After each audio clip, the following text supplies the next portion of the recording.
Hey guys, I'm pretty sure you guys have faced this issue most of the time, right? So whenever you are creating certain custom view, you will get this error and you will not able to see how things looks like.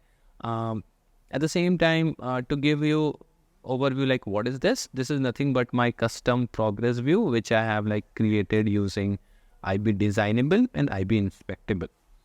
So let's say for example, if you want to test it. And I have to reduce the border width and see how it looks. So what you have to do, the general purpose is you click it, run, and then wait till the project runs, and then you will see something like this. Okay. It's very hard for a developer if it is a big project. Right now it's a demo project. That's why it took a very little while to run the project. But again, it's a tedious process and we all iOS developer know about it. So let's see our view controller. The view controller code looks like this. Okay, let me increase the font size. Hope this is visible. Okay, and increase. I don't need this. You go down.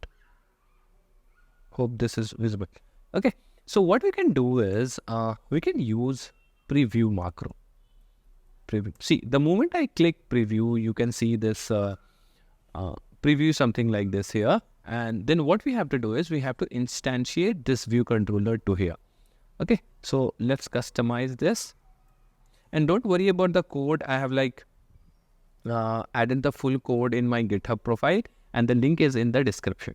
Okay, so let's instantiate this. Storyboard equal to UI storyboard. It's the same thing. If it is not storyboard, it will be your XIB, else your view controller name. Okay. So bundle is nil. So our VC is nothing but our storyboard dot instantiate our view controller as view controller. I guess it's pretty fair that we can use force and wrap here because this is for preview and it will not go on production. And it will not crash. So pretty good. So let's load our VC, load view if needed. Let's set our label, view label. Let's set it to 0.2 and then return our VC. Oh, sorry, it's not layer, it's value.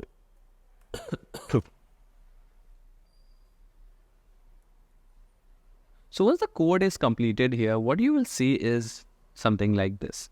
Okay. And then let's say you can interact with dynamically. So you don't have to run it every time, right? So let's say I want to change the border width to 1. You can say it as 1. I want to change it to, now it looks pretty cool, right? Okay. I believe you have understood it very well, how we can use it preview to speed up our UI development in iOS. Hope this helped.